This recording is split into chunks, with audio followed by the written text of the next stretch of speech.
Saloum Info Géo TV ak yeneen chaînes yi nga xam ne ñoom ñooy partagé entretien bi di fàttali rek ne ñu ngi seen troisième numéro bu entretien bi nga xam ne ñu ngi koy amal fii si candidat yi nga xam ne ñoom ñooy fas yéene jongante si élection locale yi di conseil départemental ak collectivité locale yi nga xam ne ñoom ñoo nekk ci département de Guinguinéo tey nag ñuy am honneur di recevoir un monsieur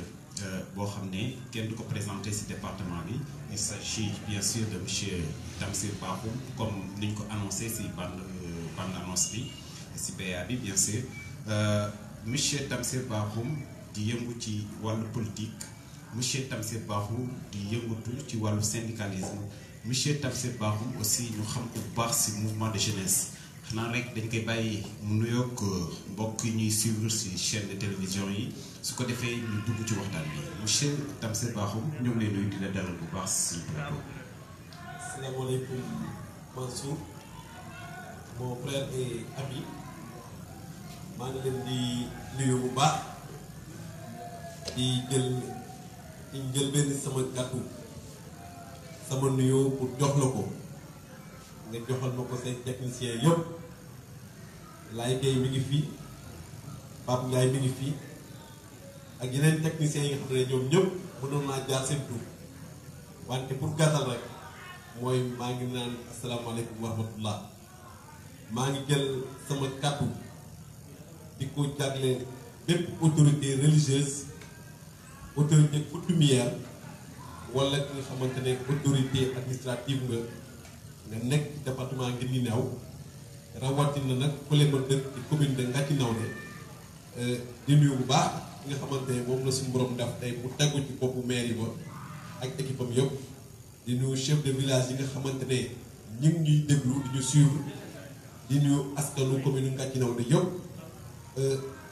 ñi nekk ci biir commune bi ñi génn nekk ci biir réew mi ñi nekk ci bitim réew ñoom ñëpp maa ngi leen di jox kàddu gi gën a sell naa leen asalaamaaleykum wa rahmatullah zo maa ngi à votre disposition. jërëjëf sëñ Tamsir Bakhoum di yaakaar ne nuyoo boobu dina àgg fi nga ko séntu yëpp parce que tamit ñoo ngi ànd ak comme na ma leen ko waxee woon sànq waa Saloum TV waa Saloum Info mi nga xam ne chaîne de télévision la di diffuser en live sur YouTube bi si www salominfo.com ñu ko mën a suivre tamit si Géo TV mi nga xam ne suñu xarit Abdoulaye Gueye moom moo koy gérer mën ngeen ko suivre tamit si yeneen chaîne YouTube yi nga xam ne ñoom ñoo nekk fii ci département de Guinguinéo di nuyu au passage tous les techniciens comme ni nga ko waxee sànq di fàttali rek ne ñoom seen initiative la pour may occasion candidat yi ñu waxtaan ak population bi en général parce que xam nañ ne dugg kër ak kër dafa jafe te occasion yu mel nii dina tax nit ñi gën a xam candidat yi nar a gën a xam seen nësër si collectivité locale bu ñuy xëccoo gën a xam tamit ñoom seen bagage ak lan lañ leen réserver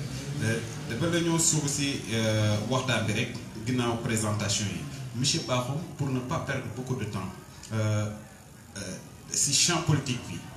suñuy wax ci département bi ràññewuñ la fi bu baax sa activité dafa yemoon au second plan wala lan moo waral dafa am leneen lu dominé woon sa activité ci champ politique bi ba tax ci département bi peut-être dina jafe loolu pour soo demee ci weneen wàll wa ñu ne Tamsir Bakhoum moo fii la bokk ainsi de suite. waaw merci beaucoup Mansour question bi nga posé question bu am solo la rawatina ci ñi nga xamante ne xëy na xam nañ ma bu baax ci département bi wala sax au niveau national mais danga laaj rek question ba nga xamante ne nee nga ci mbirum politique ràññewuñ ma bu baax ci département bi dama koy firndeel ndaxte boo jàppee ci li may gën a yëngu ñu xamee ma ko ci biir Sénégal man jàngalekat laa di professeur de formation mais yàlla daf maa nattoo depuis may jàng ma jàpp ne rek dama bokk ñi nga xamante ne suñu borom dañ ne ñoom dañoo bokk ñi nga xamante ne dañu war a xeexal doomu aadama may fépp nga xamante ne war nañoo noot seen ak seen yelleef pour ñoom seen bopp ñu xeexal askan woowu ñu xeexal liggéeykat yooyu ba ñoom ñu mën cee gis la nga xamante ni njëriñ la et kon ci li ñu ma gën a ràññee ñu xam ma ci Sénégal muy syndicalisme moo tax si kuréelu syndicat bi ma bokk yàlla daf ma am fa ay responsabilité depuis 2010 te xam nga jàngalekat yi ku leen di jiite dafa war a am na nga xamante noonu nga war a taxawee moo tax ci niveau national ci niveau départemental yëpp duñ dégg Tamsir ci yëngu-yëngu politique wante ci mbir développement wax nga ko sànq dañ mën a ñëwaat ci mbirum nawetaan football sport wala ci mbirum syndicalisme lañ may gën a dégg gën ma cee xam biir Sénégal kon loolu moo waral rek pour tontu question bi nga wax lu tax département bi xamuñ ma bu baax ci mbirum politique loolu képp la dama bëgg a jox cër ñi nga xamante ne ñoom ñoo ma faloon ci doxalinu syndicalisme boobu ci SAEMS ba nga xamante ne souvent li ñuy tuumal syndicalistes yi mooy que souvent dañuy nekk côté nguur wala ñu nekk côté opposition ba li nga xamante ne mooy bëgg-bëgg liggéeykat yi duñ ci mën a taxaw loolu moo nekkoon sama choix boobu mais nag terewul damay def politique ndaxte politique buñ demee ci li nga xamante ne moom mooy définition primaire bi mooy l'art de gérer la cité nan la ñuy def pour doxal mbir mi pour askan wi mën cee gis seen bopp yàlla na tooñu nag ñu bokk ci commune ba nga xamante ne ancienne commune rurale la muy commune de Ngathie Nawré mooy soqeekoo ci dëkk bu ñu wax Ngouloum nekk fii à 7 kilomètres 500 de Guinguinéo mu nekk commune ba nga xamante ne yàlla am na lu ko jagleel wante aujourd'hui commune boobu dafa manqué lu bëri moo tax nag ñu jàpp ne rek ah comme bépp doomu Sénégal bépp doom bu baax boo jàppee ne sa askan sonn nañ war nga mën a dem nag wàcc pour jéem a jaamu suñu borom ci seen bëgg-bëgg pour mën leen a dimbale ci la nga xamante ne suñu borom da ciy gërëm. jërëjëf sëñ Bakhoum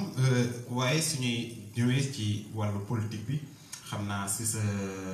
présentation sax côté syndicat bi nga gën a fësal waaye xam nañ ne tamit am na yeneen yëngu-yëngu tey politique moo ñu gën a intéressé monsieur Bakhoum ñu gis ne ci kuréel googu ñuy wax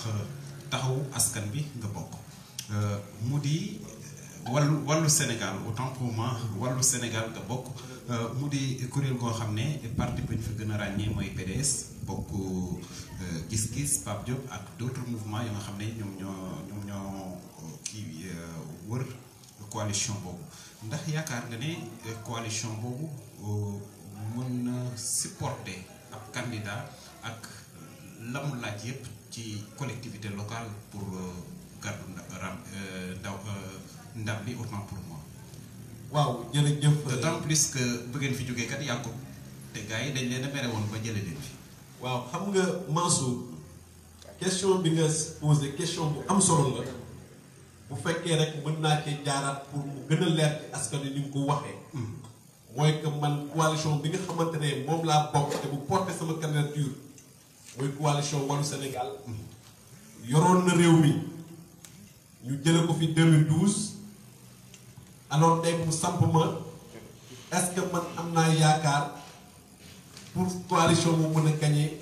élection yi xam nga mbër mi nga xamante ne jóge na këram ne damay bëre ji waxuma la yaakaar kese su fekkoon ne amoo benn technique ci bëre amoo benn xarañteef ci bëre amul lan la nga xamante ne daf nga ko ci bëre ba ñi nga xamante ne ñoom ñooy say fans ak say amateur wóolu la bu boobaa doo am yaakaar ne damay dem ci làmb man dama jàpp ne élection locale yi ñuy dem le 23 janvier 2022 incha allah du élection parti politique. moonte de sëñ Bakhoum nga baal ma waaye pratiquement électorat bi ñu si ëpp noonu lañ ko jàppee xëy na ñu ngay waxal c'est une franche partie benn partie bu ndaw la si population yi ñu mën a discerner l'élection locale d'une élection d'un parti. danaa ci ñëw parce que li tax ma wax loolu dama ne du élection parti politique xam nga tey bu ma la jëlee coalition Wallu Sénégal dafa am nu mu tëddoo ci biir Sénégal mooy au niveau national mais tey man fi nga xamante ne fa laa bokk muy commune Ngathie Nawde coalition boobu dafa am na nga xamante ne APR lañ jóge ñëw di ma soutenir am na nga xamante ne mouvement des jeunes lañ bokk di ma soutenir am na nga xamante ne PDS lañ bokk di ma soutenir am na nga xamante ne parti social lañ bokk di ma soutenir am na nga xamante ne sax ñoom société civile lañ bokk di ma soutenir ndaxte mbir mi képp ku taxaw ne mbirum gox goxaat yi dama ciy xool mbirum parti naam mën nga def erreur ndaxte élection gox ak goxaat mooy lu ñuy def ba li nga xam ne ñun ñoo ko moom ñun ñi nga xam ne ñoom ñoo nekk ci gox bi nan la ñuy def bu dénk ko ki nga xamante ne suba buñ leen soxlaa dañ leen gis bu suñu bët xonk ñu gis leen buñ soxlaa dara ci ñoom ñu mën a taxaw tax dem pour askan wi ñu nekk nga xamante ne dañuy dund ak askan wi moo tax ma doon wax ne du mbirum parti politique naam tey coalition bi ñun buñ gagné c'est vrai ci fruit PDS lay dem wala ci fruit coalition Wallu Sénégal mais nit ki ci boppam aussi dafa am responsabilité ci li nga xamante ne moom lay def ci élection yi man nag du sama jëm ci daw ji moo tax ma ne candidat la maa ngi juddu dëkk bu ñu wax Ngóolum ci commune Ngathie Nawde jànge foofu ba am entrée en sixième ñëw fii ci ngeen di new bi ma ñëwee am fi sama BFEM laa dem Thiès jàng yàlla def bi ma demee université laa commencé samay action di ko def action de développement ci biir Ngóolum ak ci commune Ngathie Nawde maa ngi fàttaliwu association bi ma njëkk a créé bi ma nekkee université mu ngi tudd association des jeunes étudiants ressortissants de Ngóolum année yooyu sax pour ñu amoon koppar lu jafe la woon ñetti étudiants lañu woon ña nga xamante ne desoon nañ ci université bi bu ñu fayee ko suñu bourse di lañ doon doxalee ba association bi dox ñu am lu bëri la xamante ne def nañ ko ci jumaa Ngóolum ci mouvement de jeunesse bi jënd ay maillot ci foyer des jeunes bi jënd leen ay amplificateur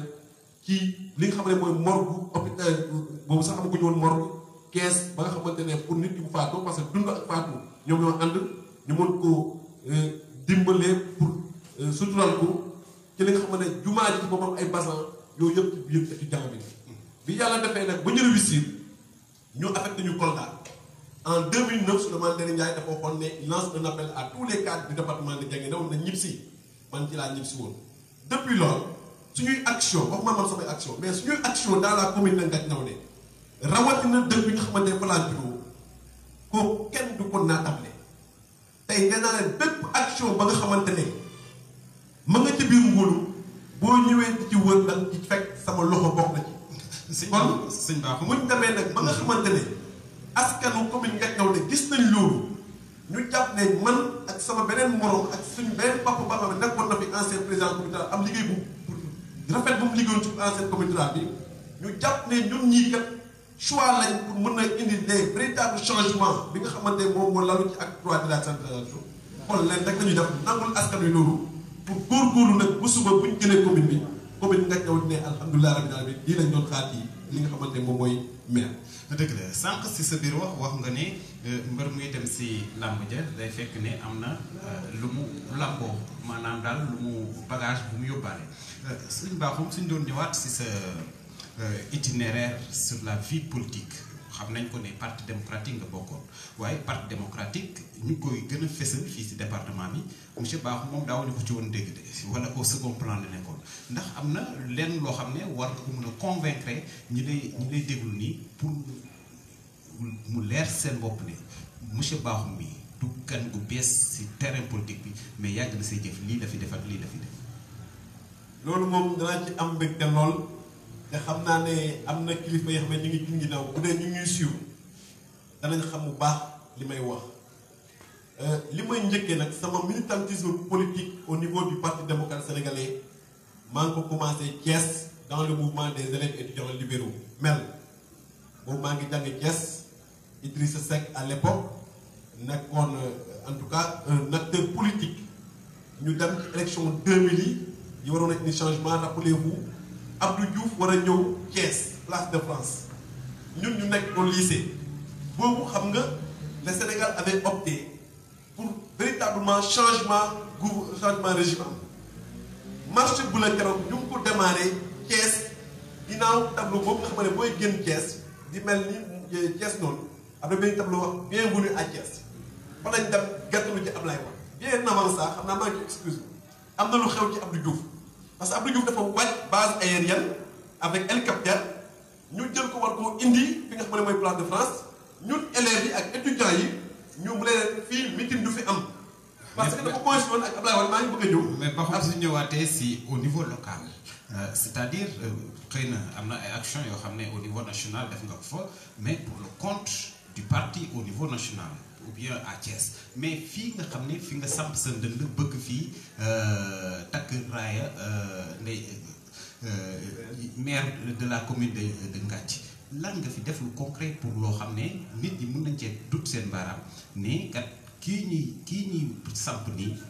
am nañ ci moom yaakaar parce que lii def na ko ci wàllu politique. waaw jërëjëf boo gisee ma doon histoire rek dama doon bëgg a woon nit ñi ne depuis temps élève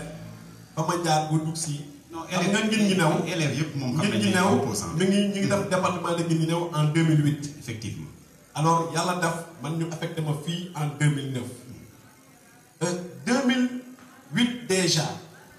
dañoo amoon lu ñuy wax ay communauté rurale 2007 communauté rurale lañ nekkoon. alors boobu dafa am lu ñuy wax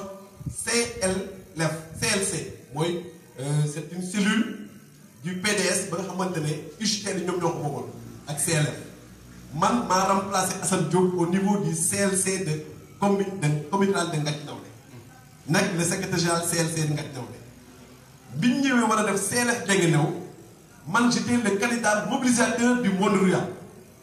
à l'époque maa ngi loo zone fii Kéréer ñu mobiliser tous les secrétaires généraux des CLC sama kër ñu waxtaan ba ñu ne man maay candidat bi nga xamante ne man maa war a dem ci CLF maanaam département Guinguinéo et biñ ci d'accord sama frère Mansour Ndiaye ak Ibrahima Diallo maa ngi leen di nuyu au passage boobu docteur Diallo moo gagné woon le CLC de Guinguinéo Mansour ñu battroon ko dans le CLC de Guinguinéo mu ñëw mu ne ñu daf ñuy soutenir man sama candidature au niveau du CLF mais biñ demee di waxtaan ba nga xamante ne tey man amoon naa majorité am leneen lu mu tuddee loolu nag dama koy garder parce que aussi dafa amoon yeneen yoo xamante ne cee xewoon te dama ko bëgg a dencal ñi nga xamante ñoom ñoo defoon choix boobu mu amoon pëccoxoo ci la ñu ama boobu Souleymane Ndéné moo nekkoon premier ministre ci la ñu honorable Daba Diouf bi tey woo woon ne ñu ne sama doom yéen ñëpp samay doom ngeen mais Ibrahima mii nga xamante ne sama doom la te wax dëgg yàlla moom mooy CLC secrétaire général CLC Guinguinéo Tamsir su ma sañoon yéen ñëpp ngeen ànd liggéey ak moom autour du premier ministre pour véritablement ngeen mën na defar département Guinguinéo bi ma ko laajee naataal bi ma àndoon ñu nanguloon ma ko ma ànd laajoon ko sama conseiller Assane Diop bi nga xam ne moom ma joxoon CLC bu Ngathie Nawlé mu nangul ma ko ci laa ñëw nekk li ñuy wax le secrétaire administratif du CLF de Guinguinéo département Guinguinéo ci laa demee au niveau de l'UGTEL au niveau national branche Koumba Gaye parce que y avait la branche Koumba Gaye et Bara Gaye année boobu ñu ngi defee assemblée générale ci hôtel Les Almadies excusez-moi de la publicité yàlla def Bara Gaye jël li nga xamante ne moom mooy secrétaire général national UGTEL bi ñun camp Koumba Gaye bi ci la Ablaye Wade woote ne Koumba Gaye damay def li nga xamante ne mooy ministre des droits humains jox ko véritablement benn cabinet ma nekkoon foofu comme ma ne dama doon liggéey ci cabinet donc voilà un parcours ba nga xamante ne man du ma nouveau dans le parti démocratique sénégalais xëy na nag syndicalisme moom moo tax véritablement samay action politique bëgg ma koy confondre ak le mouvement syndical mais wax dëgg yàlla ba fii may wax ak yow bi ñu demee 2015 ci li nga xamante ne dañ doon renouveler li nga xamante ne moom mooy section yi foofu section yi xam nga mag lañ ay données ñëpp a nga fa ci la commune de Ngathie Nawlé d'accord ne man dañ ma war a jox li nga xamante ne moom mooy secrétaire général section communale bu PDS bu Ngathie Nawlé yàlla def aussi tey je suis membre de la fédération nationale des cadres libéraux du parti démocratique sénégalais voilà un parcours ki nga xamante ne day wane ne Tamsir en tout cas am na un vécu dans le parti démocratique sénégalais. effectivement Tamsir ni nga fi waxee nii lu si ëpp solo sax moo day rassembleur ga si say wax la ñuy sukkandiku rek ndax yaakaar nga ne sa casquette boobu nga amoon muy rassembleur jox na la une base solide pour mun a janoog nag mbër mi nga xam ne moom moo fa nekk parce que bu fàtte ne commune bi nga nekk dafa doon commune bu xaw a spécial commune boo xam ne dafa polariser Ngulu polariser ñaari Ngathie yi polariser tamit Daga Diakhaté mi nga xam ne fa la maire ba dëkk est-ce que unanimité boobu mun nga ko dajale en un temps record. waaw mais xam nga Mansour question bu am sens vraiment maa ngi félicité te rafetlu kaddu yi ci laaj yi ngay laaj ndaxte laaj yu am solo pour askan wi Tamsir rassembleur effectivement mais est-ce que Tamsir rassemble boobu tey ci lim ngi gis comme ni nga ko waxee maire ba fa nekk pare na pour commune bi ni nga xamante ne noonu la tuddee ak dëkk yooyu yëpp ñu mën a daaneel ndaw si man nag len rek laa gëm askan wi moom ñoom ñooy fal ñoom ñooy foli gis nga muy man muy sama morom tey askan wi jox nañ ma bopp nee ma Tamsir dañoo bëgg nga ñëw ñu jàppale pour nga jël commune bi parce que kii fi nekk liggéeyu bi ma demee seeti guide religieux yi ci biir commune yu Bijjuma am na ñu bëri ñu demagum naa fa dañ ma ne ma Tamsir xam nañ ne doomu dëkk bi fii nga dëkk bëgg nga dëkk bi te waxkatu dëgg la na nga fexe ba lii nga xamante ne ci nga nekk boo ci changé da nga koy yokk mais bu mu dem dans le sens contraire am benn kilifa bu mag politique mu mos ma wax mu ne ma kii ñëw di wut ci mandat pour la première fois programme am mën na koo fal xaalisam mën na koo fal wante bu amee mandat ba pare liggéey maanaam bilan ba mu fa def moom moo koy fal ñun nag ñu am deux atouts ci lii ñu jëm benn ñun askanu Ngathie de xam nañ ñu li ëpp ci commune bi xam nañ ñu bu baax a baax a baax a baax doomu dëkk bi lañ dëkku aussi ci biir dëkk bi ñëwuñu fi ne dañ fee ñëw comme résident ou pas fii lañ juddoo yaroo fi màggee fi dem biñ demee ba suñu borom wërsëgal ñu tabax biir dëkk bi di dund jafe-jafe yi di dund bànneex yi ngénte yi jéete ak doomu dëkk yi commune Ngathie mais ki fi nekk bi muy ñëw dafa am lu mu waxoon askanu Ngathie ñu def mandat 5 ans am lu xew ñu yokkalat leen 2 ans muy 7 ans tey de fii may wax ak yow ci commune Ngathie su dee bilan matériel bilan physique man je dis que su ma ko doon noté je note 1 sur 20 parce que du man maa ko wax bu fekkee ne commune da nga ko yor juróom-ñaari at te amul lenn la nga xamante mën nga koo duut baaram ne lii maa ko def ci biir commune bi te nga am un budget ba nga xamante ne dañ koy voté dans la commune annuellement qui envoie juste parce que man conseil municipal la qui envoie juste 70 millions par année amul lenn la nga xamante ne yow sa bopp mën nga koo duut baaram ne bii maa ko def je pense que amoo niveau amoo bilan ba nga xam ne mën nga ko présenter li ma mën a wax nag dama koy wax ma ne ko tey man su ma doon def bilan équipe municipale bi gis naa benn salle de classe ba nga xam ne ñu ngi ko tabax Daga Diakhaté alors ki mu remplacé ci gestion bi mu def 53 salles de classe la fi bay ki mu remplacé bàyyi fi adduction d'eau ba nga xam ne tuyau boo laal dans la commune de Ngathie dans seen commune rurale tuyau la avec 3 châteaux d'eau tey commune département Guinguinéo commune boo fi tam nga gis ne am na piste latérité commune Ngathie mësta am piste amul fenn fa nga xamante ne def nañ fa adduction d'eau amul lu ñuy wax augmentation du réseau électrique amul ay classes yu bees te la gën a bon mooy budget bi dañoo gis ne chaque at dañuy voté benn ligne éducation ba xamante ne day ñëw jàppale xale yi mais ñu gis ne école buy kii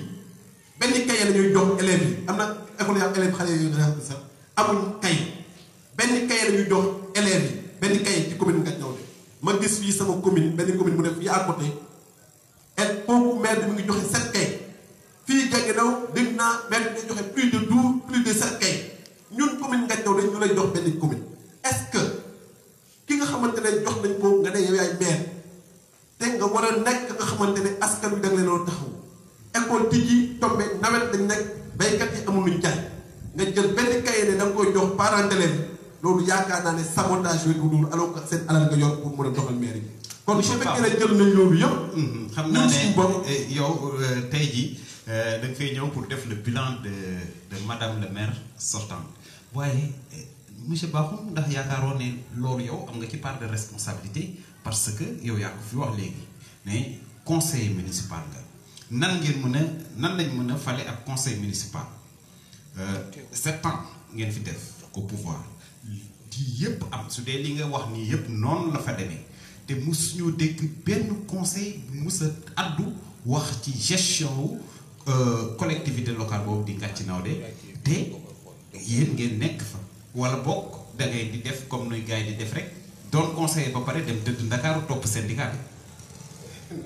Mansour question bu am solo la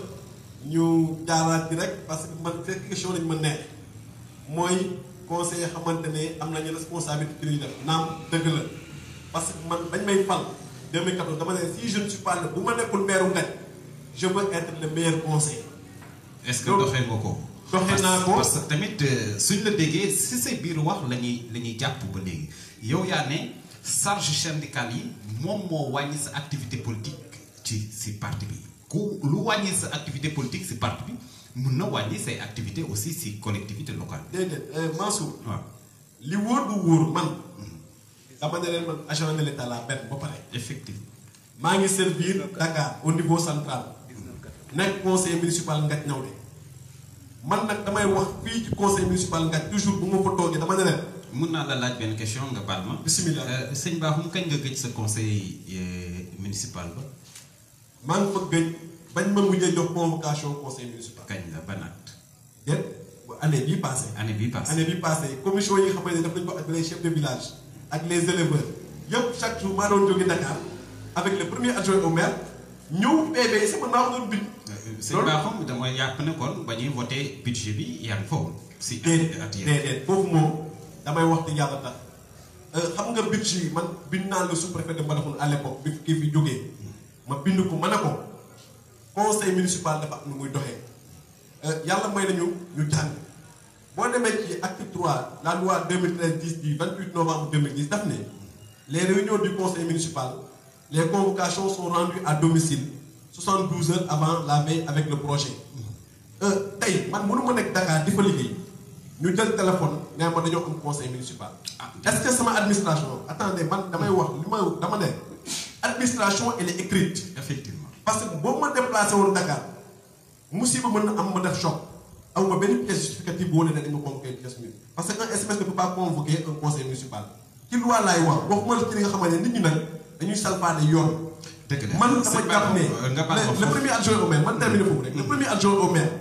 à chaque fois bu doon def yu mel noonu dama ko ne jëlal nga bind nga envoyé ko dans ma boîte email su ko defee man je prends les dispositions pour ma voyager ñëw au niveau du conseil municipal. mais nag dafa am la nga xamante ne c'est une réalité au niveau de Ngathie mooy dañoo jàppoon ni ki fa ne maire bi ci boppam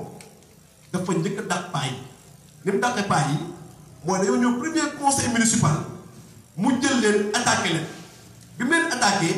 paa yi xam ne kii wax dëgg moromul seen doom rek ñoom ñu éviter ñëw parce que dafa am jàmbar la ko may waroon na am la fa desoon mu nekkoon jeune man jeune bu ma ñëwee par exemple je peux te donner un exemple concret bi nga xamante ne war nañoo def délibération des terres à un industriel dama ñëw ñu ne maire bi taxaw rek ne dañoo bëgg ñu joxe suuf benn chinois bi ma ne ko déet man je demande la parole ma ne ko madame le préfet damay laajte mooy l'ancien sous-préfet bi ma ne ko yow yaa fi nekk pour rendre la loi pour que li ñuy def nga mën ko légitimer texte bi daf ne balaa ñuy wax ci mbirum suuf si nii conseil de commission domaniale dafa am liggéey bu mu war a def dem gëstu ci loolu boo xool commune bi lan la ci gagné waa ji lan la ci indi lan la ciy am nan lañ koy doxalee bindi rapport bi yëpp léegi nag rapport boobu bu ñu ko joxee maire bi jël rapport boobu def convocation yi jox ko ñi nga xamante ne ñoom ñooy conseiller à domicile ñu ñëw ci véritablement réunion boobu. ma ne leen loolu amul kon réunion boobu mënuñoo ñëw fi rek ñu ne dañuy ñëw ne leen kat moo d'accord pour ñu voter suuf ma ne ko man doo duma ci bopp gis nga mbir moomu moo tax ñu écarté ma conseil municipal xam nañ ne buñ bindul ci ma ñëw donc depuis quelque temps il préfère ñoom seen bopp tenir seen conseil municipal sans bind les conseillers nga xam ne jàpp leen buñ ñëwee ci texte yi la ñuy wax mais dañu jàpp ne ñoom dañu woote par téléphone pour ñu leen di tàjjul mën leen a tàjju véritablement ñu mën a def li ñuy def mais loolu je pense que dana jeex parce que fii ñu jëm askan wi xam nañ bu baax les conseils municipal de Ngathie Nawde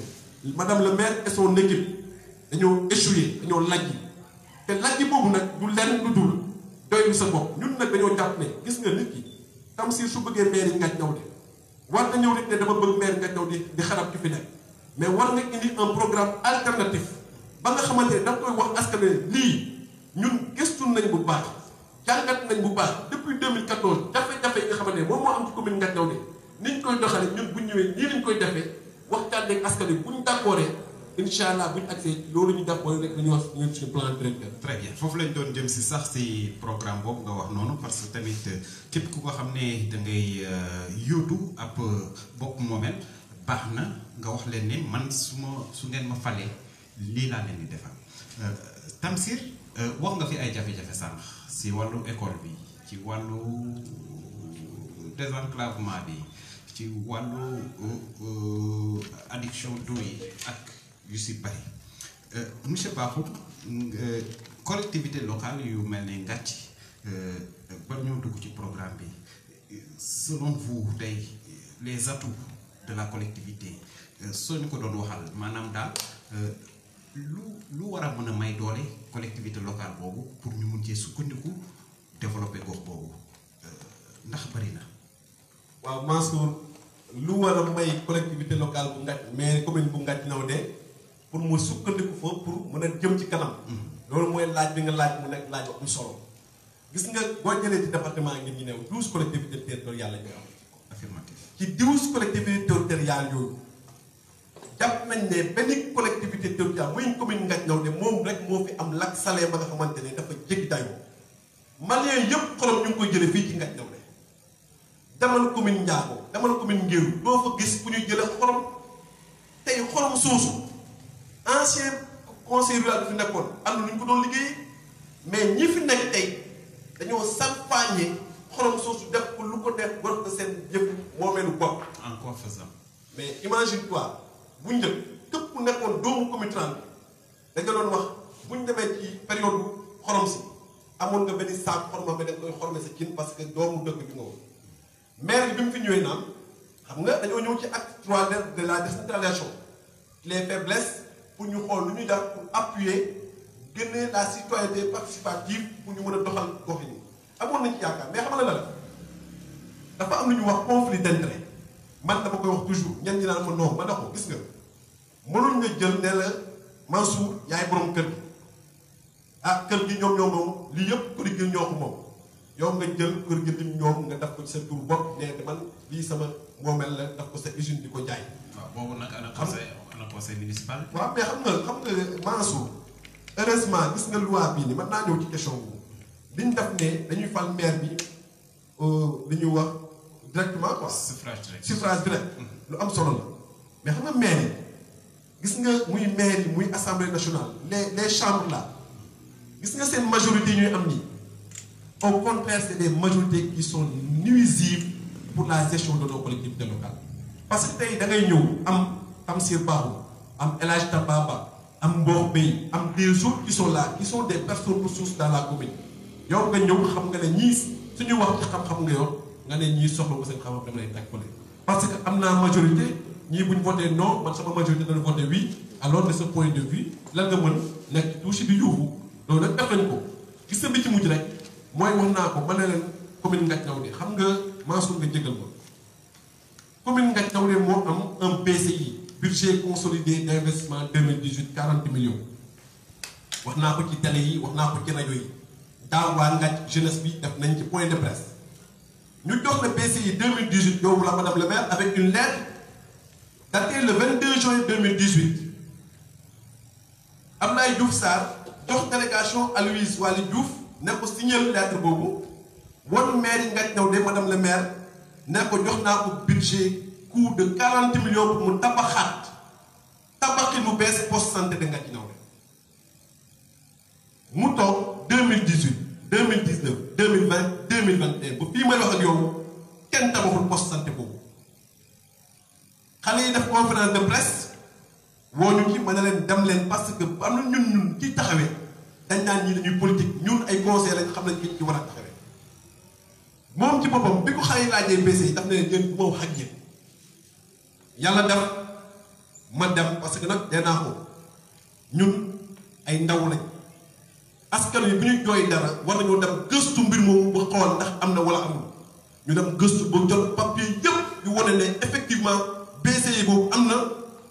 jox nañ ko madame le maire jox nañ ko lettre de ministre de la santé et de l'action sociale daté le 22 juin 2018 def nañ ko ampliation ministre des finances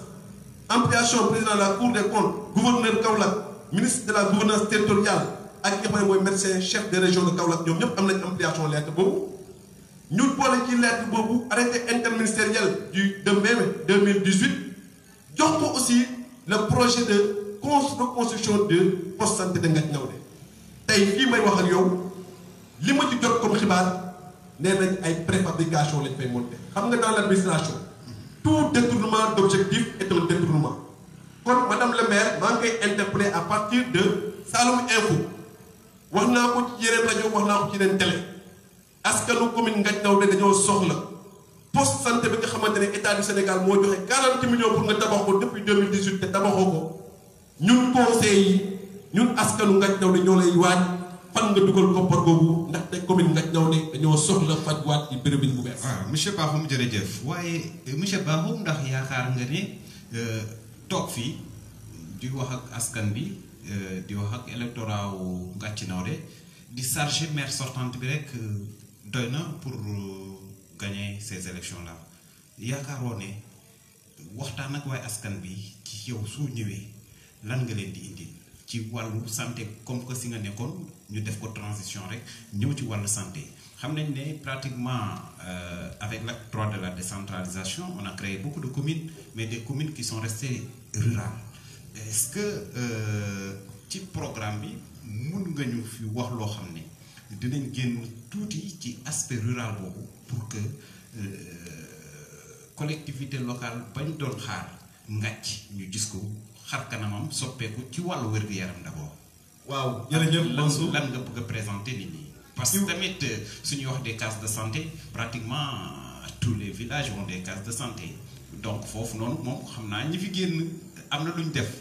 ndax loolu doy na wala dafa am si sa programme leneen loo xam ne lu yees la loo bëgg a proposer électorat wu Ngathie Nawde. waaw jërëjëf Mansour nee nga ñun suñu programme ci wàllum paj wér-gu-yaram ak paj lan lañ jàpp ne ñun buñ ñëwee commune Ngathie Nawde war na ko am la nga xamante ne dana tax askanu commune Ngathie Nawde mën na faju bu baax wante ci ay structures yu baax damay wax ne commune Ngathie Nawde depuis le départ de l'ancien PCR ñaari poste de santé lañu am ba fii may wax ak yow ñaari poste santé lañu am. mooy bu Ngathie. mooy bu Ngathie Nawde ak bu Ngouloum poste santé yooyu lañ fa tabaxoon depuis l'ancien PCR ba fii may wax ak yow nii loolu moo fa nekk à part ndax naa ci BCI bi nga xamante ne ñu ngi taf yëngal naan dañuy def réhabilitation te loolu waxuñ leen ko loolu dinaa ci ñëwaat poste santé na Ngouloum amul lenn la nga xamante ne ñoom seen bopp def nañ ko fa man nag dafa am la nga xamante ne bala ma naan lii mooy suñu programme dama lay wax ñun Ngouloum bi nga xamante ne fa laa njëkk a dëkk nekkuma woon maire nekkuma woon dara ba ma koy def bi ñu may nekk étudiant lañ njëkk a contribuer ñun ci la construction de logement du l'ICP de Ngouloum loolu waa Ngouloum ñu ngi may dégg te ñu indi woon ci koppar bu am solo ba ñu tabaxal leen 3 pièces ak 2 pentre yàlla def ñuy accompagner ba tey boo fa ñëwee en tout cas ICP pour lu ma loger foofu xam nañ ne waa Ngouloum am nañ logement ICP gis nga pour ma maa may ñëw ci Ngathie Ngouloum nga wax de. maa ngi ñëw ci dama lay woon xam nga dañ ne gis nga avant nga naan Sénégal doxul da ngay xool yow sa buntu kër lan nga fa def sa kër lan nga fa def sa néeg lan nga fa def ci sa gox bi nga dëkk quartier bi nga dëkk lan nga fa def après dëkk bi nga dëkk lan nga fa def ainsi de suite ainsi de suite man damay déparé sama kër jaar ci biir Ngouloum jaar ci commune bi nga door a xam est-ce que ñun mën nañ ko wala mënuñ ko daaw Ngouloum indi nañ fa 34 médecins dont 4 médecins colonels toute spécialité ñu def 497 consultations gratuites 2 millions 800 ñu may leen médicament tey boo demee ci poste santé boobu médicament yi ñun ñoo ko joxe. Ngouloum ngay wax ba léegi. maa ngi ñëw ci Ngouloum ba tey. gis nga boo demee ci poste santé Ngathie Nawde en 2000 y a de cela 4 ans yàlla suñu borom seddal yaxam muy suñu tonton Ousseynou Faye nekkoon benn gynécologue bu mag dañoo àndoon ñun ñu amoon benn association bu ñuy wax association des étudiants et étudiantes de Ngathie Nawde la commune de Ngathie Nawde ASEN. d'habitude dañu doon def di ñu wax ay journée médicale gratuite dañu doon def chaque année bu ñu ñëwee ñu indi ay experts foofu ñu def consultation bi équipe bii ñëwee madame le maire bi on a posé le problème man j'étais là-bas ñu ne ko tey commune bi li mu soxla pour dox mi ngi fi mooy le capital humain lam ñu njëkk a tontu mooy je n'ai pas besoin de vos opinions ñu jàpp ne kon lañ doon def ñun ci asset boobu nga xamante ne suñuy rak ñoo ko yor tey di ko doxal di ko def nga ci ndaw de yàlla def aussi ñu koy def nguuru je pense que partenariat boobu li ñuy wax expérience dafa am lu mu baaxee kon ñun xam nañ ne partenariat dans ce qu'on appelle le domaine de la santé avec le ministère de la santé avec des médecins spécialistes qui sont de la commune de Ngathie Naoudé et qui sont prêts aujourd'hui à venir apporter cette plus-value dans la commune de Ngathie Naoudé en tout cas ñun jàpp nañ ne programme boobu dana dimbale commune Ngathie Naoudé ñoom seen bopp ñu am pàcc bu ma jël wante loolu pour mu mën a nekk ñun dañoo jàpp ne gis nga l'éducation et la santé dafa nekk ay axes prioritaires ci ñun suñu programme dama jàpp ne tey man le problème du BCI de Ngathie Naoudé dafa nekk la nga xamante ne man dafa ma intéressé au premier plan pour deux choses parce que mënuma bëgg a développer la commune de Ngathie Naoudé le village centre bi nga xam ne mooy Ngathie Naoudé am problème jafe-jafe espace ci poste santé mënuñ koo construire ICP bi mënuñu taxawee dans de bonnes conditions matériel baaxul kon man dafay nekk yoon ci man ma dem seeti ministère de la santé ak Cour des comptes pour ñoom seen bopp ñu wax ma koppar boobu fan la nekk pour ma mën a tabax poste santé boobu mu nekk poste santé bu mucc ayib après nag ma dem fexe ci sañuy connaissance ñu fexe au moins dans le poste santé de Ngathie Naoudé ñu fexe au moins am un médecin urgentiste parce que tey nit bu feebaree Ngathie wala Nguur ngir ñu ne ko fa indi wala Kaolack mais au moins war nañoo góorgóorlu ci relation yi ministère pour au moins mu dimbali ñu dans la commune pour ñu am au moins 2 médecins urgentistes ou bien 1 médecin urgentiste boo xamante ne nit bu feebaratee les premiers soins dañ ko mën a defal au niveau monsieur Bakhoum foofu du ma la bàyyi nga àggale parce que tamit administration dafa am nu muy tëddee loolu du ma la ko jàngal yaa gën a xam ne ci district yi chef-lieu du district fa la ñuy fekk médecin bi donc si poste de santé yi ay ICP ñoo fa nekk waaye man loolu lépp sax amul solo xëy na digg kuy wut la monsieur Bakhoum man su ma la déggee nii je me demande ndax am nga programme xam nga lu tax ma wax la dafa mel ne yow li may tontu nii da nga koy jël sa xel teg di ma ko jox nii dama yaakaaroon ne su ma ne la si volet santé bi dig ne ma lii lañ ciy def lii lañ ciy def lii lañ ciy def ñu jàll ci leneen mais dafa mel ne yow lu nekk sa xel nii rek ngay kii est-ce que monsieur Bakhoum pare na dëgg pour wuti mairie bi ni ma la gisee nii wane woo ko de. jërëjëf Mansour loolu dama ci am mbégte lool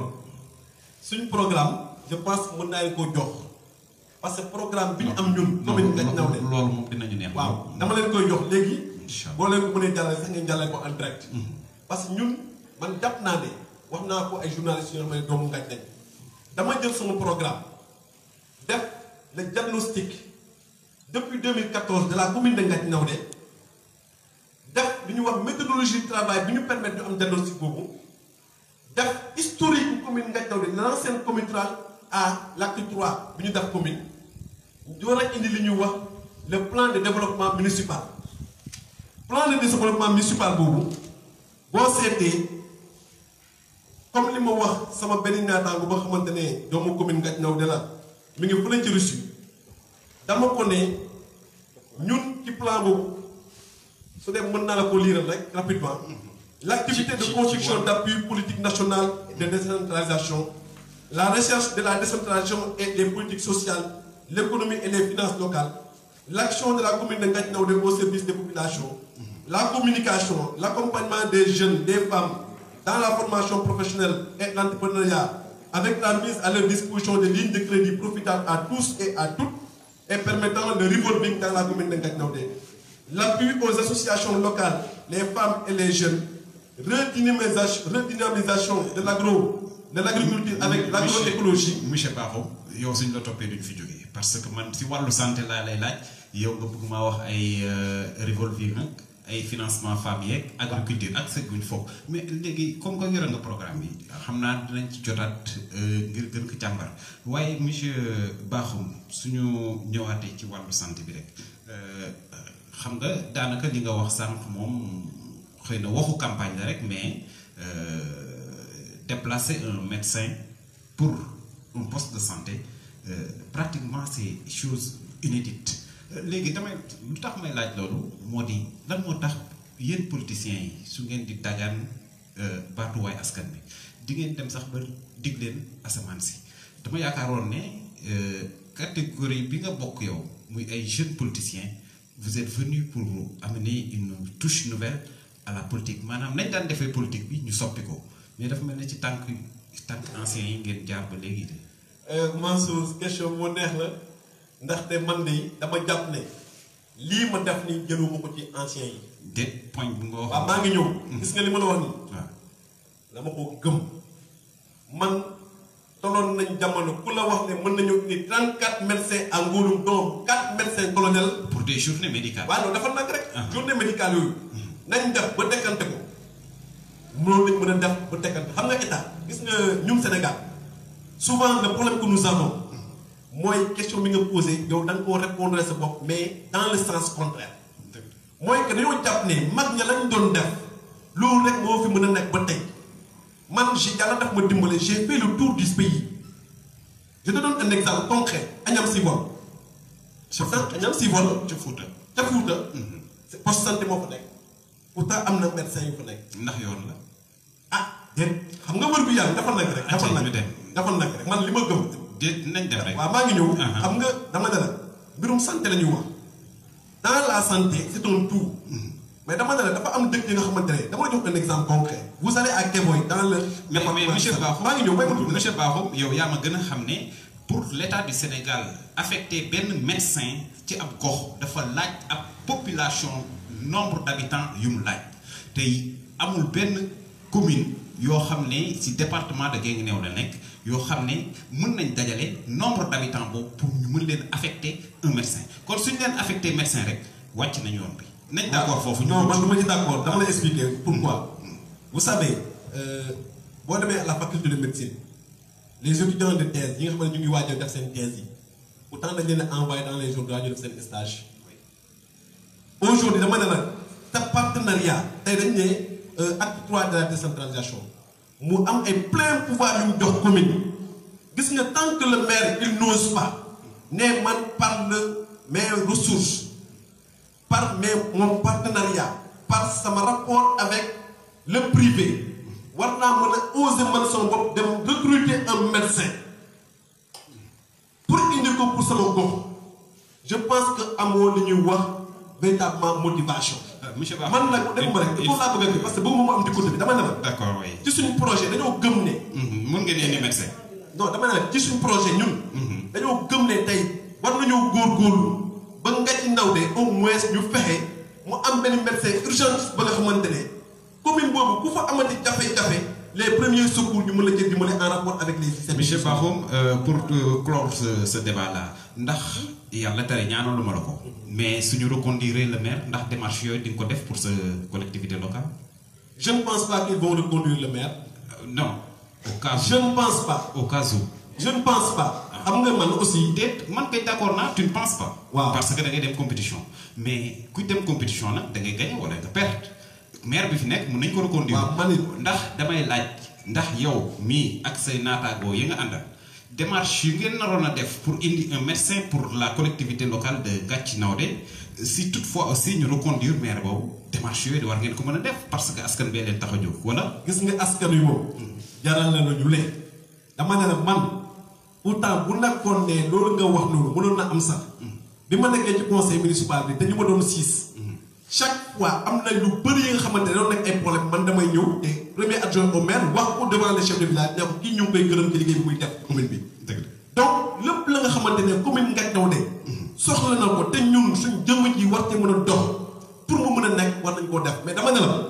ñun dañoo nekkul ci position ba nga xamante ne ñuy reconduire madame le maire. cette dame yàlla ñu ko yàlla dimbale ba mu àgg 23 janvier incha allah. mu takk ay bagages am mu abal commune Ngathie Naoudé. parce que ñun gëm nañ ne la population de Ngathie nous a choisi. et li ñu war tey mooy xool lu ñu def pour boole doomu commune Ngathie Naoudé yëpp ñu nekk benn say pour ñu xool lu ñuy def pour ànd pour defaraat commune Ngathie Naoudé pour commune Ngathie Nawde di dox parce que man dama gëm benn mbir gis nga su ma toogee Ngathie Nawde liggéey fa bu Ngathie Nawde di dox doomi Ngathie Nawde dañuy wax ne Sénégal mi ngi dox. dëgg la mais su ma toogee Ngathie Nawde jaafus yàlla bu mu am. monsieur Ba Sénégal yi dox Ngathie Nawde doxul dañ naan Sénégal doxul kon ñun li ñu war mooy def le tout pour commune Ngathie Nawde dox pour population bi ne alhamdulilah rabbil alamin genre maire yi lañ soxla woon ci askan bi. incha allah rabi pour population yi ne genre maire yi dañu soxla woon il faut yaa ko wax collectivité locale ba dox collectivité locale pour mu dox nag dafa am secteur boo xam ne bu névralgique la moom mooy génne moom mooy tax ay doomu gox ba génn dem ca école yu mag yi mën a tekki ñëwaat seen terroir xam nga fu ma jëm muy éducation mais éducation li ma si jaaxal mooy syndicaliste bi de su doonee maire mbir bi dana jaxasoo si bopp bi de sëñ Bakhoum. wala am na programme boo xam ne tëkku nga ko ba teg boo xam ne dina tax njàngale bi gën a mën a ñoŋ ci collectivité locale bi. waaw loolu de Mansour maa ngi lay ci gërëm parce que man tam si mi juddoo nguurum ci commune Ngathie Nawde su ma demee ba Sénégal di ma dégg ba rencontre bu amee may toog ak président la bi njàng ak njàngale boobu moo ko may. waa déet si ban kon nag si ban secteur kon nag si ban wàll. waaw maa ngi ñëw rek. ci wàllu syndicaliste école élémentaire bu nguurum laa jànge am en troisième ñëw CM Xaasim Mbacké jóge fa dem lycée Malick Sy dem université Diop donc privé laa jàng maa ngi ñëw rek. Bakhoum loolu foo toog wax ko. waaw maa ngi ne dama ne la gis nga mbirum njàng ak njàngale. képp ku koy foye yaa ngi nërmëral sa askan. man nag li may waxuma la ay utopie. dama am ñu ma àndal ñu mool benn programme ñu nekk ay doomu commune Ngathie Nawde nekk ay prof université nekk ay médecin nekk ay ingénieur ñoom ñëpp ku nekk ñoom am la nga xam ne soumettre lañu ko nee na boo amee amendement booy def ci suñu programme defal ñu ko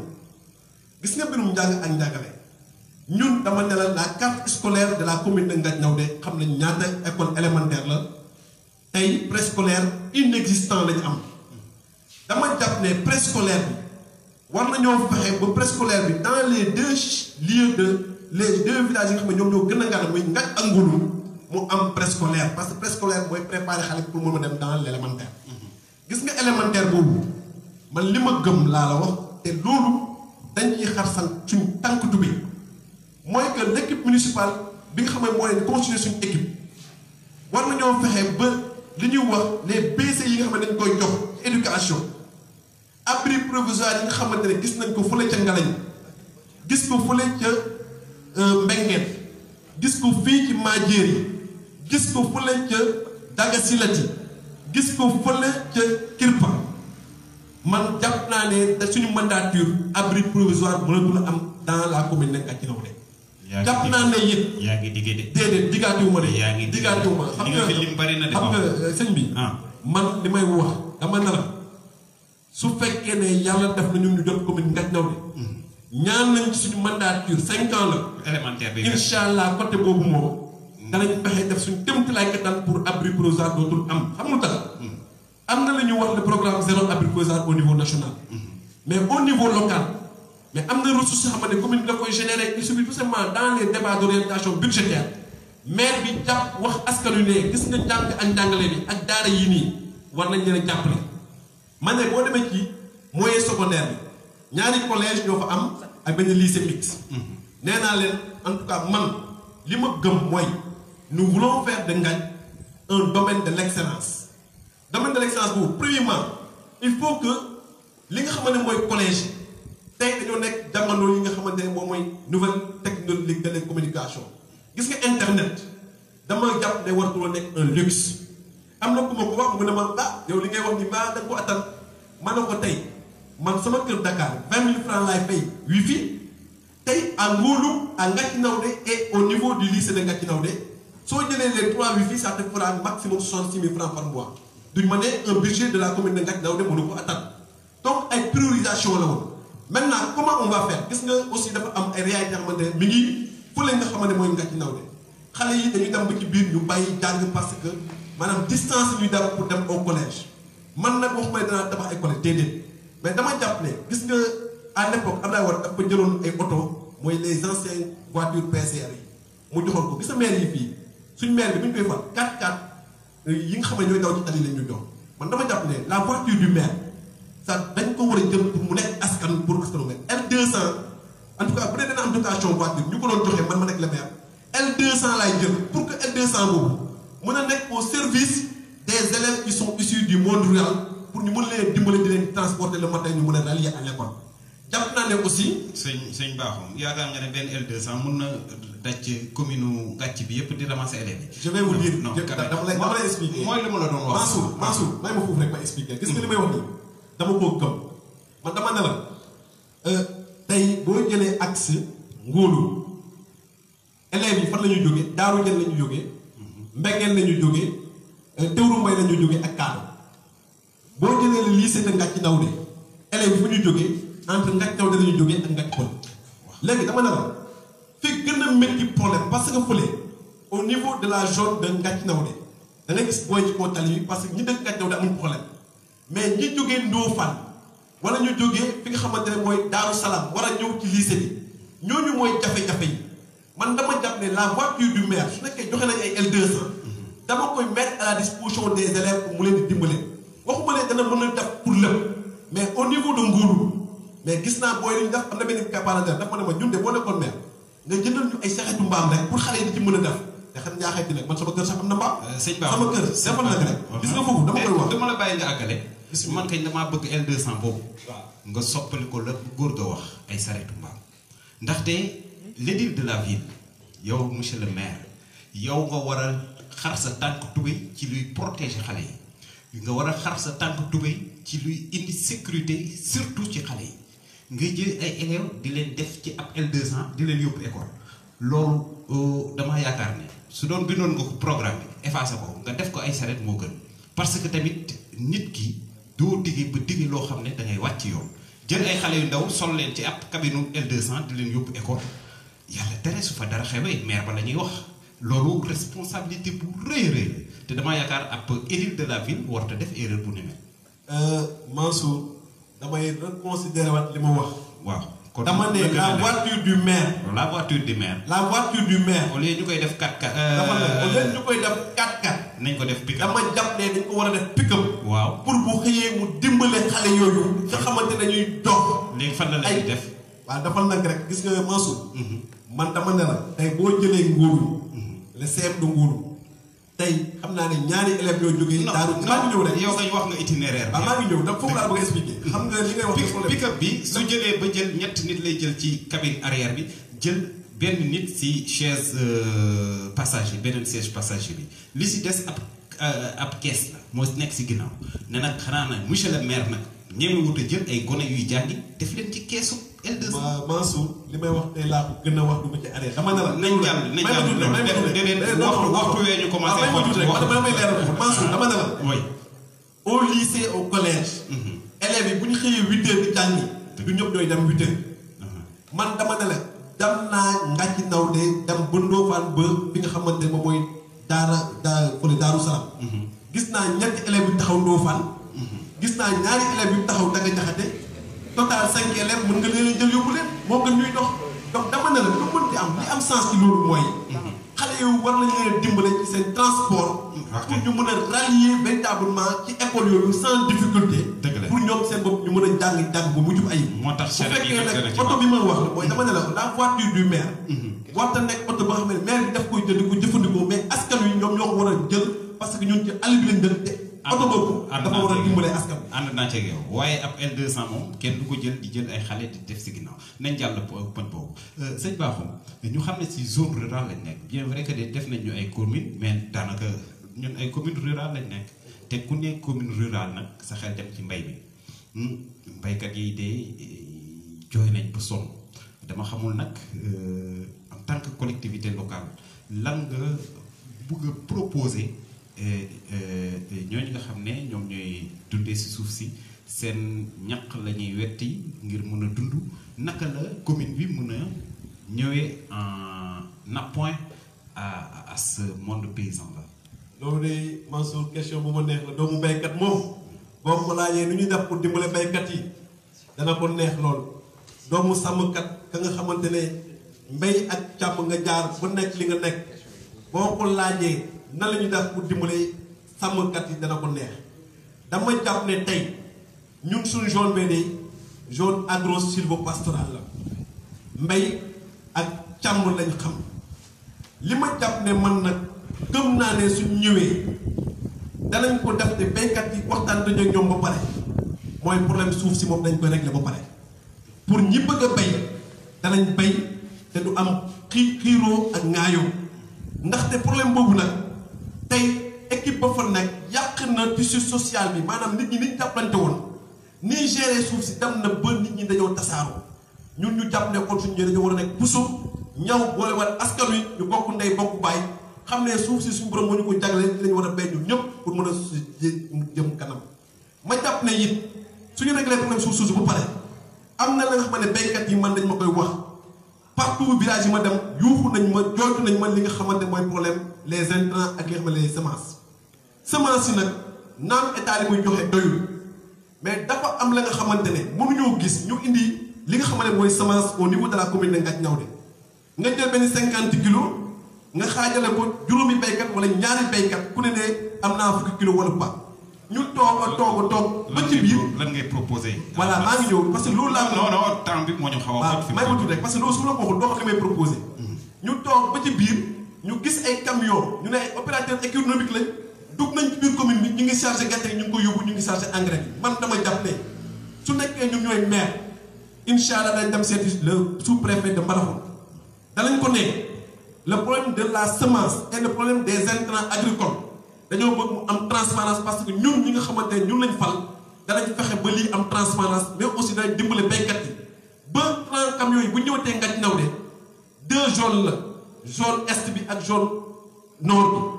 danañ jël tout ce qui est les villages de Ngathie Peul dem côté Ngouloum camions yi indi leen seen intrants yi au niveau de ci magasin Ngouloum bi pour ñu wàññi leen seen coono waa Ngathie Ndiaoundé fële mairie bi taxaw fi ak ay ndaw yu mat sëkk pour gëstu bu baax est-ce que béykat yi jot nañ li nga xamante ne loolu waroon jot est-ce que jot nañ engrais bi ñu tere benn camion nag mu dugg ci commune Ngathie Ndiaoundé damay jël engrais pour dem jaayi ko au détriment des agriculteurs. la ca des nag gis nga zone bi ñu nekk nii dama ko gëm man ne leen ñun mbéyum nawet rek la ñuy def pourtant mbéyum noor war nañ ko yàlla dafa def ñun exploité nañ marigot bii nekk soo woon ci Ngouloum benn coopération belge de temps yële le ministre de la coopération belge ñëwoon fii. ñu wax man sama bopp man maa defoon discours ba ñu ngi koy exploiter pour li ñu wax l'agroécologie tey li ñu bëgg dex boobu déeg yooyu nga xamante ne benn bi mi ngi Ngouloum benn bi mi ngi fële côté Wéego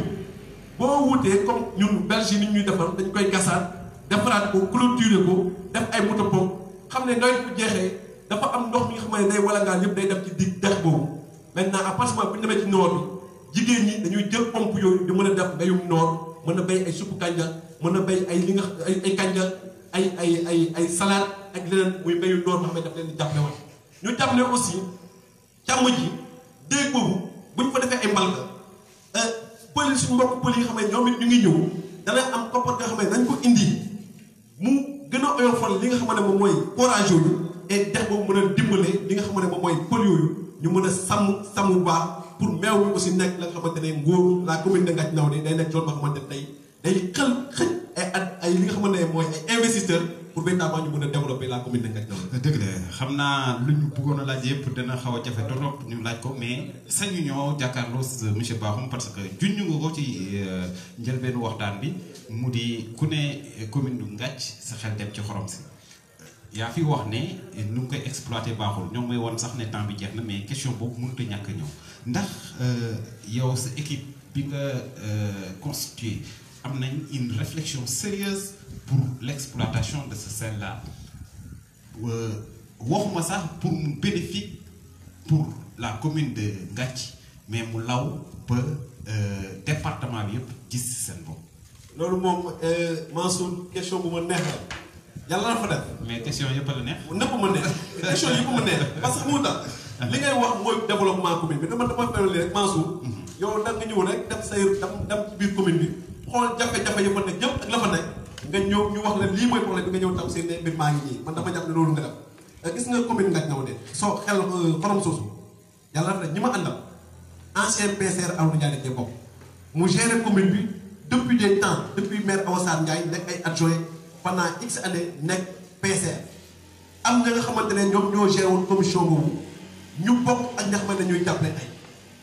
bi commune bii ñëwee. est-ce que dañu ay maire ngeen ko. déedéet gis nga li may wax du ñoom ñooy. gis nga xam nga le maire. gis nga le maire. ñu dem nañ dem si. maire lañu fal nañ dem si xorom. gis nga dama ne la. démb rek am na fu ñu dem di ci waxtaan. dama ne la première des choses ressource boobu ressource naturelle la il faut ñu xam ne askan yëpp ñoom ñoo ko moom te askan woowu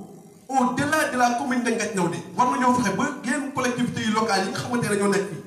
ñoom seen bopp ñu xool lu ñu def pour am ak ñoom partenariat dans l'exploitation ci li nga xam ne mooy xorom soosu mais li ma jàpp mooy première des choses il faut que xorom soosu ñu gérer ko d'une façon transparente man maire bi nee naa leen man au contraire li maire bi def du ma ko def benn parcelle xorom soosu du ma ko parce que moom dafa dem jël la ëpp ci xorom sax daf ko moo melam def ci usine di ko daan ci usine xaw ma jogama xaw ma usine lan di ko jaay di ko dugal ci poosam man dama jàpp ne man Tamsir je n'aurais pas besoin du ma soxla. mais monsieur Bakhoum li ngay wax graw na li may wax c'est pas des accusations si j'accuse nee na damay wax ñi may àndal man ne leen li may wax demal da nga jaxate nga laajte usine jogama xorom jogama kañ xam ngeen ko partout au Sénégal. kan moo ko moom mais je pense que nekkul si turam quand même. ma ne xorom si xoromu commune Ngathie Nawde la maire bi mooy ki ko moom dafa am lu ñu wax conflit d'intérêt mënuñoo jël askan wi lim moom nga jël ko daf ko sa moomeel di ci liggéeyloo ay nit toppal ba di génn nga ko dugal sa compte bancaire loolu man dama jàpp ne man danaa ko jom bu ma jëlee loolu ba nga xamante man xorom si man du ma ci wut lenn nga xamante danaa ci am danaa fexe doomu Ngathie liggéey ci xorom si pour ñoom seen bopp ñu mën a am lu ñuy dundalee seen njaboot wante ñu fexe nag xool xorom soosu lan lay mën a def pour indi des ressources complémentaires parce que tey Malien yaa ngi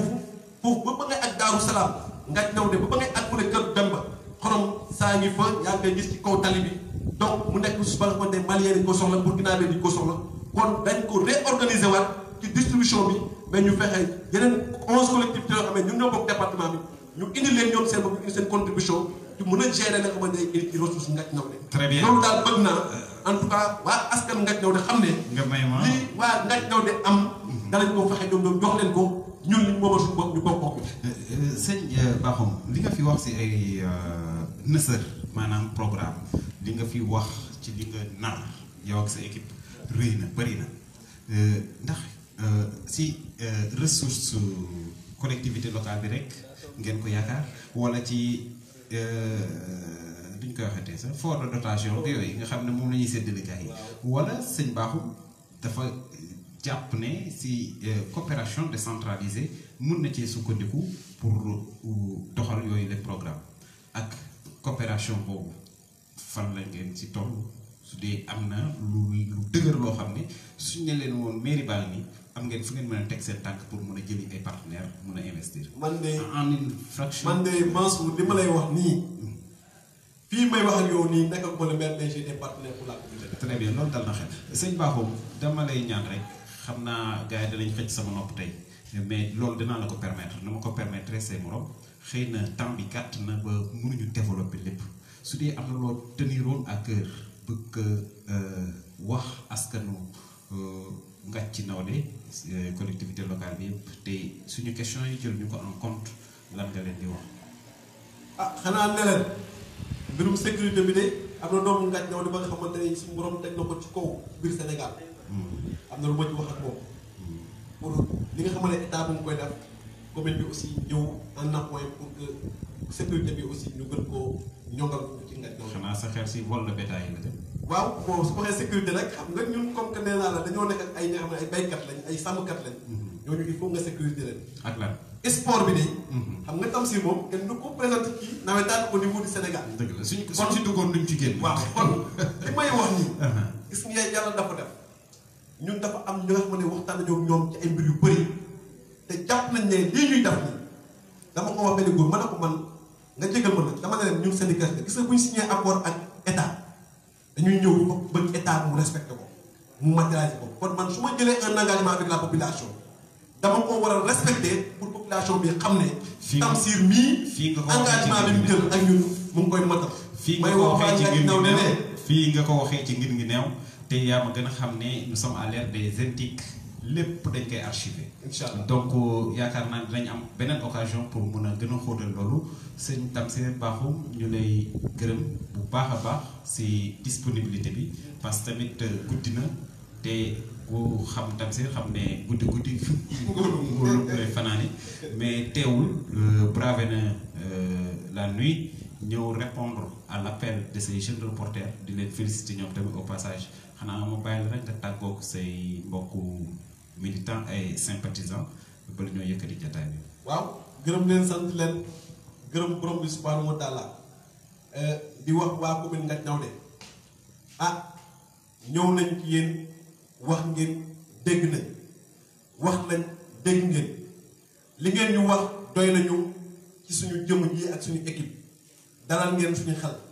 li ngeen ñu wax ne moom mooy lii sooxe ci biir commune bi yëpp tax li fi nekk ngeen bëgg fa jëlee incha allah bu ñu accès le 23 janvier liggéey bi dana door Mansour Ablaye Gueye xam naa ne info Saloum info dana ñëw ci journée bi nga xamante ne moom la ñu installé le maire Tamsir Bakhoum et son équipe loolu Ngathie Nawde ñoom ñoo ko choisir mais ma leen di xamal ne fañ leen di njëkk a joxe rendez-vous mooy les premières réalisations yi nga xamante ne wax naa ko fii te nawet bi buy génn mooy le projet par rapport à l'hivernage yooyu dama bëgg ngeen ñëw def ci reportage ngeen xam ne baykat yi lañ leen waxoon par rapport aux intrants par rapport li nga xamante ne moom mooy jiw bi yooyu yëpp maire bi jël na ci ay engagement yu ferme et bu boobaa nag lañ moo ci des talal loxo doomu commune Ngathie Nawde bi yëpp pour ñu bokk ndey bokk bàyyi ku ne ci ñun fa nga nekk ca la nga mëne incha allah dana leen fexe yow ñu woo la ñu def li ñuy wax gestion participative inclusive et transparente au bénéfice des populations de Ngathie Nawde maa ngi leen di gërëm di leen sant di ñaan seen télévision bi yàlla na nekk une télévision boo xamante ne dootul nekk sax virtuelle mais day nekk une télévision boo xamante ne koy seetaan comme waa nguurum tey bëggoon koo seetaan te xëy na xale yi amuñ base internet te loolu nag ci internet boobu dama ci am benn programme boo xamante ne bokk na ci suñu programme ñu indi ko wax ne fii lañ koy jëlee te incha allah buñ fa accès commune Ngathie Nawde dana la mën a dalal télé bi tey en tout cas pour ñu mën a def foofu ay émissions yu phare pour en tout cas au profit de la population de Ngathie Nawde maa ngi leen di gërëm di sant wax nga ko sant sama défaut nag mooy dama collé wu à ngóolum ngóolum c'est le sang ngóolum mooy tax mooy dund loolu dafa bokk ci man te ma wax ko fu ma mënti nekk néeg bi ma nekk sax dama koy bindu ngóolum wala may def dara kon maa ngi leen di gërëm di sant di ñaan yàlla borom bi subhanahu wa taala élection yi ñuy dugg yàlla nañu dugg ci bismillahi rahmaani rahim génn ci alhamdulilah leen may wax ñi may àndal ñi naa leen wut leen ay yet dóor man dóorluwuma kenn bu kenn saaga kenn bu kenn xas kenn bu kenn xarab kenn mais li nga xamante ne commune Ngathie Nawde ñoom moom dañ fexe ñu leeral ko ci askan wi maa ngi leen di gërëm di sant asalaamaaleykum wa rahmatullah. Jërëjëf monsieur Tamsir Bakhoum, ça a été un grand plaisir de vous recevoir sur le plateau de Guinguinéo TV. Vraiment comme nu ñu ko defee ak ñëpp lu ñu doon xaar gis nañ ko xëy na nag waxtu wi moo ñu xaw a xot ba laaj yi ñu waroon laaj yëpp amuñu occasion laajte ko waaye yoon yemul ci benn incha allah rabbi mën na am danañ fi dajawaat gën a xóotal waxtaan wi di jaajëfal aussi suñu mbokk yi nga xam ne ñoom ñoo nekk ci wàllu technique bi su lii amee ñoom ñoo tax toujours duma ko tayee wax waxtaan yi man duma ci leen dañ na ma kaay présenter ñu rek ñoom ñooy organiser lépp bañ nañ ko ba ñoom ñoo la invité man invité wu ma la donc c'était un plaisir aussi de travailler avec eux parce que gis naa coono biñ ciy daj di leen jaajëfal bu baax di jaajëfal tamit mbokk internautes yoo nga xam ne ñoo ngi ñuy suivre partout parce que les réactions nous viennent de partout surtout de la diaspora ñoom tamit dañuy bàyyi xel bu baax a baax département de Guinguinéo di jaajëfal bu baax tamit yow di la massawu si coono bi fi nga daanalee foofu lay daanalee man tamit di ñaan yàlla bu baax bi élection yi ñu dëgmal ñu def ko si jàmm génn si jàmm ñu ñuy fal ñu fal leen ña falwul tamit am ngoru gunge ñañ fal lépp population yi ñoom ñoo ci gën yaakaar naa ne ça war nañoo dépasser léegi politique gu dóorante xastante xastante kii nag bëri na lool ci internet bi waaye yaakaar naa war nañ ko mën a wàññi bu baax parce que la violence verbale moom mooy jur toujours la violence physique si parler laa leen di tàggu di leen jox rendez-vous prochainement pour un autre candidat dans votre entretien du samedi merci beaucoup.